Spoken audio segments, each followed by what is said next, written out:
भारत में अंग्रेजों का साम्राज्य विस्तार। पिछले वीडियो में हम लोगों ने देखा था कि किस तरीके से पंजाब राज्य का अधिग्रहण ईस्ट इंडिया कंपनी के लॉर्ड डलहौजी द्वारा भारतीय क्षेत्रों में किया गया।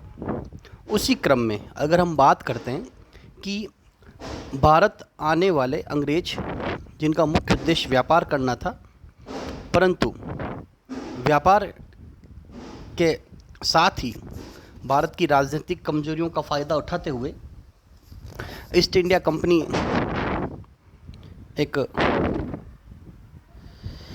व्यापारिक कंपनी बन गई। व्यापारिक कंपनी के साथ वे राजनीतिक हितों को भी प्राप्त करने लगे। इसी क्रम में सबसे पहले कंपनी ने बंगाल अर्थात पूर्वी भारत के सबसे संपन्न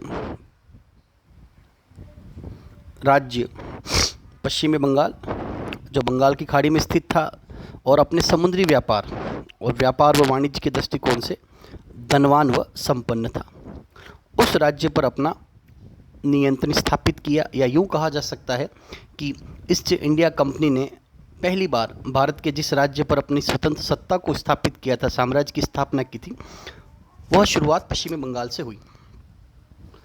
पश्चिमी बंगाल की अगर हम स्थिति की बात करें तो सर्वाधिक धनवान सूबा, व्यापार वाणिज्य और समुद्री व्यापार के दृष्टिकोण से इंग्लैंड जाने का सीधा जो समुद्री मार्ग था वह बंगाल के बंदरगाहों से होकर के जाया करता था, और सबसे सफल सर्वाधिक समुद्री व्यापार जो था वह बंगाल के बंदरगाहों से हुआ करता था। वहाँ के व्यापारी किया करते थे। व्यापारिक संपन्नता, आर्थिक संपन्नता और समुद्री व्यापार, ये तीन कुछ विशेषताएं थी जिनको देखकर अंग्रेज पश्चिमी बंगाल राज्य की तरफ आकर्षित हुए और उन्होंने अपना उद्देश्य बनाया कि हमें भारत में राजनीतिक हितों को स्थापित करना है, अपना साम्राज्य विस्तार जो करना है उसकी शुरुआत हमें पश्चिमी बंगाल राज्य से करनी है।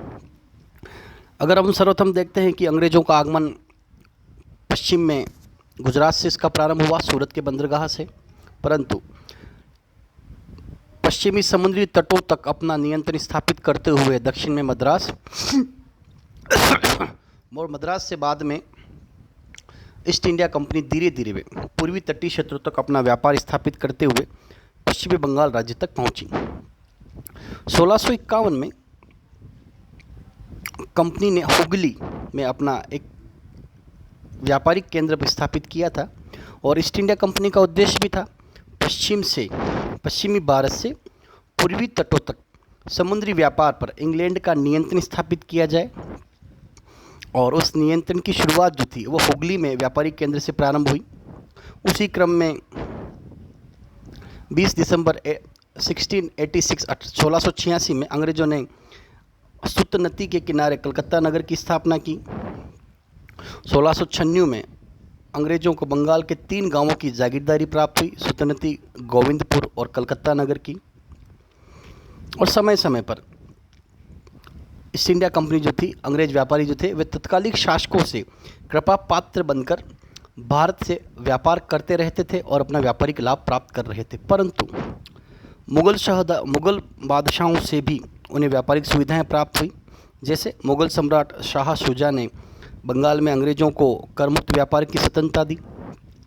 1717 में मुग़ल सम्राट फ़रूख सिहार ने एक फरमान जारी करते हुए एक निशान प्रदान किया जो उनकी व्यापारिक स्वतंत्रता को दर्शाता है। उसी क्रम में अंग्रेज़ों ने भारत आगमन के बाद से लेकर मुग़ल काल के पतन तक, चाहे मुग़ल रहे हो, भारतीय व्यापारिक रहे हो, तत्कालिक शासक रहे हो, तत्कालिक छोटे जागीरदार रहे हो, इन सभी से व्यापारिक सुविधाएं प्राप्त की और बंगाल में अपनी स्थिति को मजबूत बनाया। यहाँ स्थिति का तात्पर्य राजनीतिक स्थिति से भी है, सैनिक स्थिति से भी है, आर्थिक स्थिति से भी है। अंग्रेज भारत में एक ऐसा केंद्र चाहते थे या ऐसा एक क्षेत्र चाहते थे जहाँ से वे अपने व्यापार के साथ साम्राज्य विस्तार को प्रारंभ कर सके, और उन्हें सबसे सटीक जो लगा वो पश्चिमी बंगाल राज्य लगा। अंग्रेज़ों ने प्रारंभिक चरण में, जैसा कि हमने शुरुआत में भी देखा था कि अंग्रेज़ों ने प्रारंभिक चरण में ही 1608 से लेकर के 1757 तक प्रारंभिक चरण में केवल व्यापारी बने रहे, व्यापारिक सुविधाओं को प्राप्त करते रहे, चाहे मुगल हो, अंग्रेज व्यापारी, भारतीय व्यापारी हो, भारतीय शासक हो या छोटे जागीरदार हो। अंग्रेजों को भारत में जो प्रभुसत्ता जो प्राप्त होने की जो शुरुआत हुई, उसकी शुरुआत भी पश्चिमी बंगाल राज्य से हुई। एक तरफ ये स्थिति थी कि बंगाल मुगलों के नियंत्रण में था, मुगलों का सबसे बड़ा सूबा था, धनवान सूबा था। दूसरी तरफ अंग्रेज़ धीरे धीरे मुगलों से व्यापारिक सुविधाएं प्राप्त करते हुए अपनी स्थितियों को सुदृढ़ कर रहे थे। प्रथम चरण तक अंग्रेज भारत की राजनीतिक और आर्थिक स्थितियों से परिचित हो चुके थे और उनका उद्देश्य था अपनी जड़ों को मजबूत बनाया जाए और सही समय आने पर भारत में अपनी सत्ता को स्थापित किया जाए। दूसरी तरफ अगर हम बात करते हैं बंगाल की राजनीतिक अवस्था क्या थी, जिसे हम अव्यवस्था भी कह सकते हैं। औरंगजेब की मृत्यु के साथ, जो औरंगजेब के समय का सबसे बड़ा सूबा था, बंगाल, बिहार और उड़ीसा को मिला करके 3 अलग अलग सूबे थे, परंतु इन सूबों पर औरंगजेब की मृत्यु के बाद नियंत्रण कमज़ोर हो रहा था। जैसा कि हमने पहले भी देखा था कि 1707 में मुर्शिद कुली खां द्वारा बंगाल में स्वयं को मुगलों के नियंत्रण से स्वतंत्र करते हुए स्वतंत्र शासक की तरह वो स्थापित हो चुका था और मुर्शिद कुली खां के द्वारा बंगाल, बिहार और उड़ीसा के सूबों में अपने आप को स्वतंत्र शासक के रूप में स्थापित किया। उसी क्रम में 1740 में अली वर्दी खां बंगाल का सूबेदार बना और इसी के समय में अंग्रेज़ों और बंगाल के मध्य संघर्ष प्रारंभ हुआ। कहने को तो ये सूबेदार थे, सूबे के मालिक थे, सूबेदार थे, परंतु ये धीरे धीरे अपने अपने सूबे या अपने अपने क्षेत्रों के सर्वे सर्वा बन चुके थे। पश्चिमी बंगाल की अगर अपनी स्थितियों की बात करें तो व्यापारिक सुविधाओं के साथ व्यापारिक नियंत्रण अंग्रेज़ों के द्वारा स्थापित किया गया। धीरे धीरे उन्होंने वहाँ पर जागीरदारी प्राप्त करी, कुछ गाँवों में जागीरदारी प्राप्त करने के बाद इन्हें हर काम के लिए सूबेदारों पर निर्भर रहना पड़ता था। पश्चिम बंगाल के सूबेदार मुर्शिद कुली खां, अली वर्दी खां के समय में अंग्रेज़ों और सूबेदारों के मध्य या नवाब के मध्य विवाद उठा। उसका मुख्य कारण क्या था? अगर हम बात करते हैं कि अली वर्दी खां एक व्यवहारवादी स्वतंत्र शासक था जिसने 1740 से लेकर 1756 तक बंगाल का नेतृत्व किया और वह किसी भी तरीके से अंग्रेज़ों को अपने नियंत्रण में रखना चाहता था, चाहे व्यापारिक कानून हो, सैनिक कानून हो और या सैनिक शक्ति के द्वारा हो। अंग्रेज़ों की शक्तियों को नियंत्रित करने में अली वर्दी खां का उद्देश्य था। इसी पहली बार अगर जो संघर्ष की जो बात आती है वो अली वर्दी खां के समय में आती है कि एक तरफ तो अंग्रेज सूबेदारों को पर्याप्त सम्मान नहीं दे रहे थे, दूसरी तरफ अली वर्दी खां का जो शासनकाल रहा 16 वर्ष, उसने ऐसे नियम और ऐसे कानून बनाए जिससे कि अंग्रेज उनसे परेशान हो चुके थे। उसी समय में 1756 में अली वर्दी खां के बाद जो 82 वर्ष की उम्र में मरा, लंबे समय तक वह बंगाल का नवाब रहा और उसने बंगाल का नेतृत्व भी किया, परंतु अपने जीवन काल में वह किसी को अपना उत्तराधिकारी नियुक्त नहीं कर सका और उसके बाद 1756 में सिराजुद्दौला पश्चिमी बंगाल का नवाब बना और इसी के समय में अंग्रेज़ों का भारत के किसी राज्य के साथ स्वतंत्र संघर्ष हुआ जिसे हम प्लासी के युद्ध के नाम से जानते हैं और इस युद्ध में ही अंग्रेज विजयी हुए और पहली बार अंग्रेज़ों ने किसी भारतीय राज्य पर अपना नियंत्रण स्थापित किया। अगर यहाँ हम बात करते हैं कि सिराजुद्दौला का नवाब बनना, पश्चिम बंगाल का शासक बनना और इसी के समय में भारत में अंग्रेजों द्वारा जीता गया सबसे पहला युद्ध प्लासी का युद्ध जो लड़ा गया 1757 में, उस युद्ध से पहले की स्थिति क्या थी? यहाँ अगर हम बात करते हैं कि अंग्रेज़ों के साथ सिराजुद्दौला के संघर्ष के क्या क्या कारण थे, तो सबसे पहले जो हम बात करते हैं राजनीतिक कारण, सिराजुद्दौला के नवाब बनते ही अपनी सत्ता को सुदृढ़ करने के लिए उसने प्रयास प्रारंभ किए। पहले तो उसने उन लोगों को अपमानित किया, उन्हें दंड दिया जो उसके विरुद्ध थे। दूसरा, सिराजुद्दौला ने अपनी अपने विरोधियों को सहयोग व प्रोत्साहन देकर के अपने साथ संगठित किया और अपने क्षेत्र अर्थात बंगाल में अंग्रेजों के प्रभाव को कम करने का प्रयास किया और उसी के साथ भावी संघर्ष के लिए, भविष्य में अंग्रेजों के साथ भावी संघर्ष के लिए तैयार रहने के लिए अपने आप को शक्तिशाली बनाया। ये इसका राजनीतिक कारण था, क्योंकि अलीवर्दी खां के समय में जो मुख्य कारण था वो राजनीतिक अव्यवस्था थी। अंग्रेज अपना प्रभाव बढ़ाना चाह रहे थे। सिराजुद्दौला का उद्देश्य था कि किसी भी तरीके से पश्चिमी बंगाल में अंग्रेजों को ज़्यादा शक्तिशाली न होने दिया जाए। दूसरा जो कारण देखा जाता है, अंग्रेजों के प्रति संदेह है। प्रारंभ से ही, नवाब बनने के प्रारंभ से ही सिराजुद्दौला अंग्रेजों को संदेह की दृष्टि से देखा करता था, क्योंकि तत्कालिक साक्ष्यों से भी ये प्रमाण मिलते हैं कि सिराजुद्दौला अंग्रेजों के साथ सहानुभूति नहीं रखता था। जब पहली बार सिराजुद्दौला हुगली के बंदरगाह या अंग्रेजों द्वारा स्थापित की गई व्यापारिक कोठियों के लिए को देखने के लिए वहाँ पर आया, तो उस समय में अंग्रेजों ने उसका विरोध किया। और उसी समय में कर्नाटक राज्य में भी अंग्रेजों और फ्रांसीसियों के मध्य जो संघर्ष चल रहा था, जिसमें कर्नाटक का नवाब, मराठे, मैसूर के शासक जो थे वे अंग्रेजों के विरुद्ध हो चुके थे, तो ऐसे समय में सिराजुद्दौला का जो रुख था वो अंग्रेजों के प्रति संदेह की दृष्टि से था कि अंग्रेज धीरे धीरे कर्नाटक राज्य के साथ भी संघर्ष कर रहे हैं, मराठों के साथ उनका संघर्ष हो रहा है, मैसूर के शासकों के साथ भी उनका संघर्ष चल रहा है, तो कहीं ऐसा ना हो कि बंगाल में भी कोई राजनीतिक उठापटक हो या अंग्रेज धीरे धीरे शक्तिशाली बने। तो सिराजुद्दौला अंग्रेजों को अपना शत्रु मान बैठा था। तीसरा जो कारण था, नवाब से असंतुष्ट, अर्थात यहाँ नवाब की जो बात की जाती है, सिराजुद्दौला के कार्यों से, सिराजुद्दौला के कार्यों से अंग्रेज असंतुष्ट थे। वही स्थितियाँ अलीवर्दी खां के समय की, राजनीतिक, व्यापारिक और आर्थिक और सैनिक सुविधाएं न देने के कारण अंग्रेज सिराजुद्दौला से असंतुष्ट थे और वे उसको अपना विरोधी मान रहे थे और उनका मानना ये था कि किसी भी तरीके से सिराजुद्दौला को परास्त किया जाए, वो ऐसे मौके की तलाश में थे। चौथी जो बात देखी जाती है, व्यापारिक झगड़ा।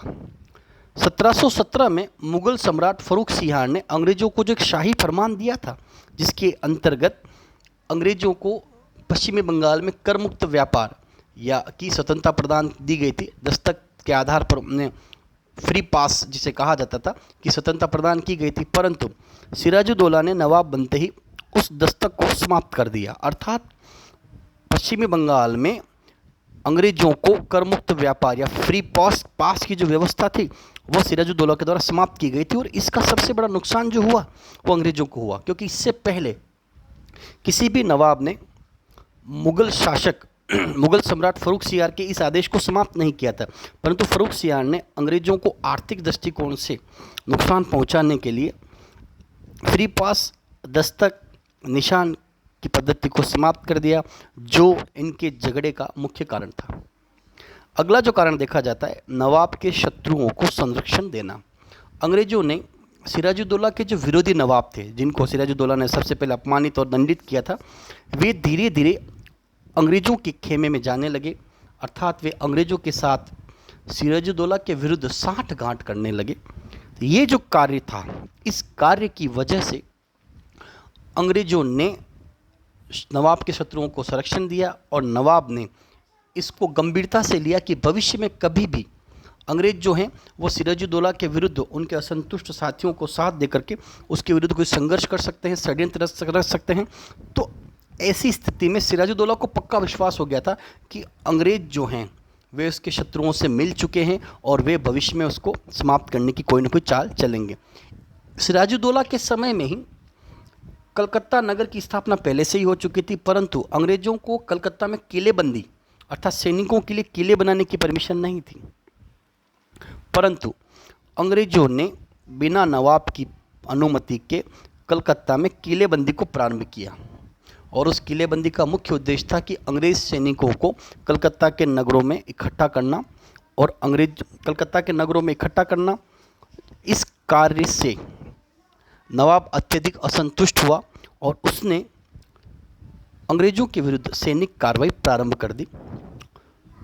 और उसका सबसे पहला जो काम था वो था कासिम बाजार फैक्ट्री पर आक्रमण।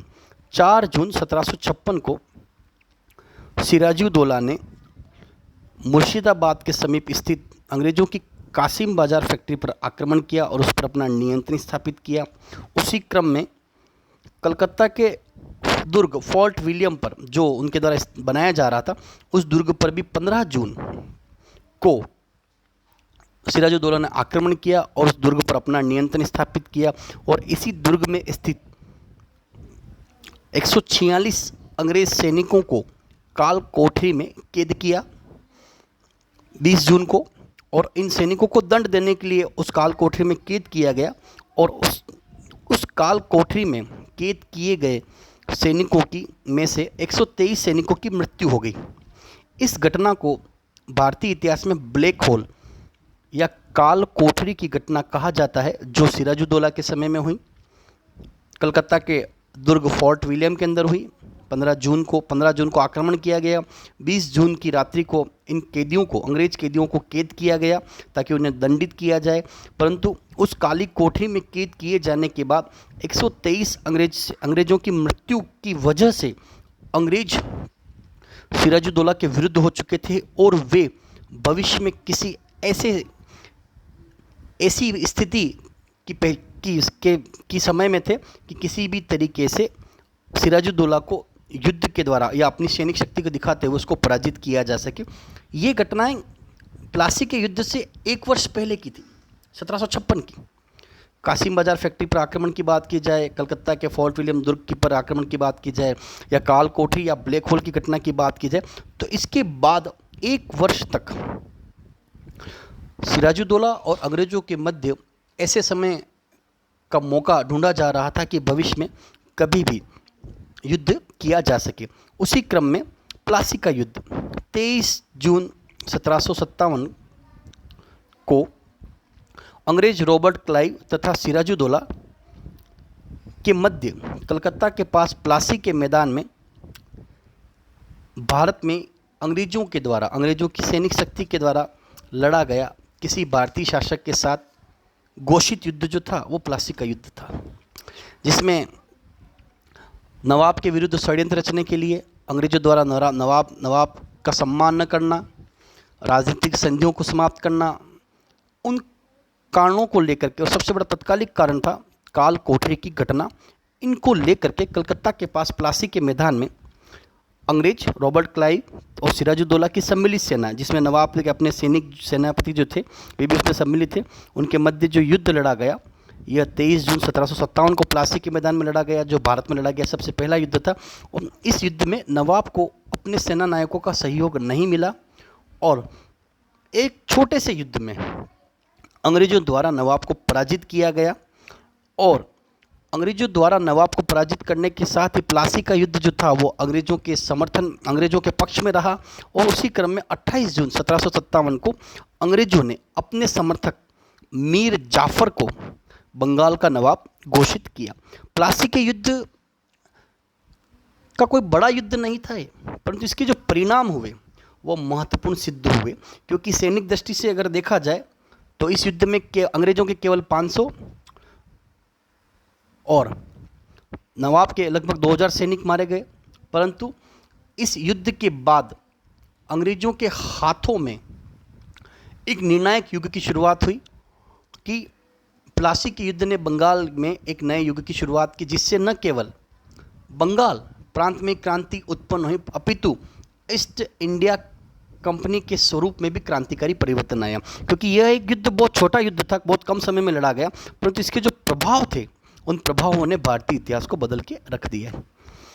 अगर हम प्लासी के युद्ध की बात करते हैं तो जैसा अंग्रेज पहले से ही सिराजुद्दौला से असंतुष्ट थे, वे चाहते थे कि उनका कोई समर्थक व्यक्ति अप्रत्यक्ष रूप से पश्चिमी बंगाल का नवाब बने, जो कहने को मात्र तो हिंदू हो परंतु वो कहने मात्र से तो भारतीय हो, परंतु किसके आधार पर काम करे, अंग्रेजों के दिशा निर्देश के आधार पर कार्य करे।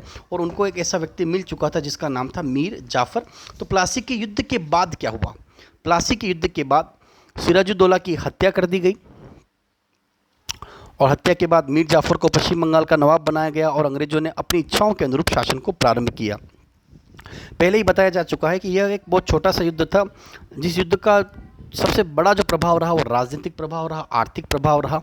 और इस युद्ध में नवाब की जो पराजय उसका मूल कारण था उसके अपने सेना नायकों द्वारा उसके साथ किया गया विश्वासघात।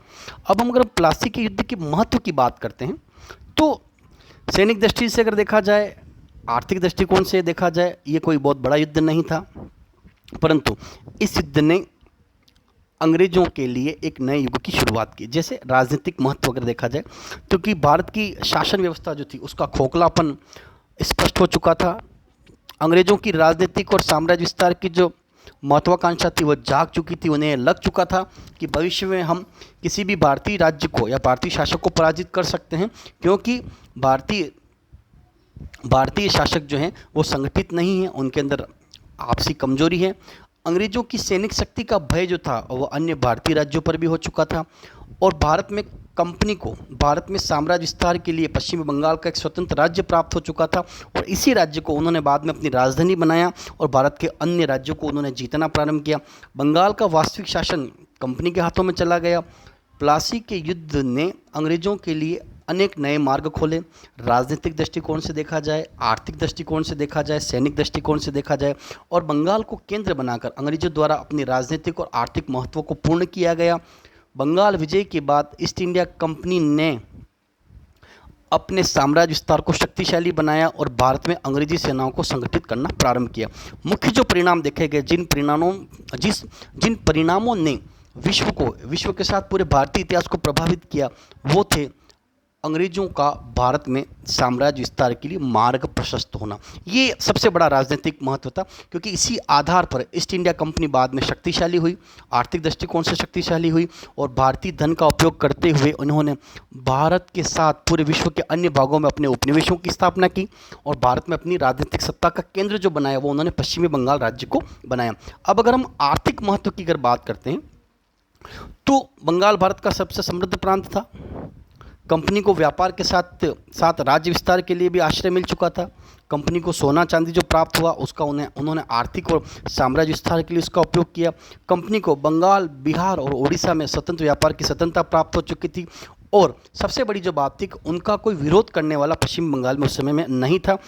कलकत्ता में स्वतंत्र साम्राज्य की स्थापना के साथ ही पहली बार ईस्ट इंडिया कंपनी ने 19 अगस्त 1757 को कंपनी का पहला सिक्का जारी किया और सिक्का जारी करने का तात्पर्य होता है कि ये जो क्षेत्र है ये हमारे नियंत्रण में आ चुका है। तो प्लासी के परिणामों ने भारत को कंपनी के हाथों बेच दिया। ये एक सटीक शब्द था जिसका उपयोग अनेकों बार अनेक इतिहासकारों ने किया है। उनका मानना यह था कि इस छोटे से युद्ध ने भारत को कंपनी के हाथों बेच दिया था।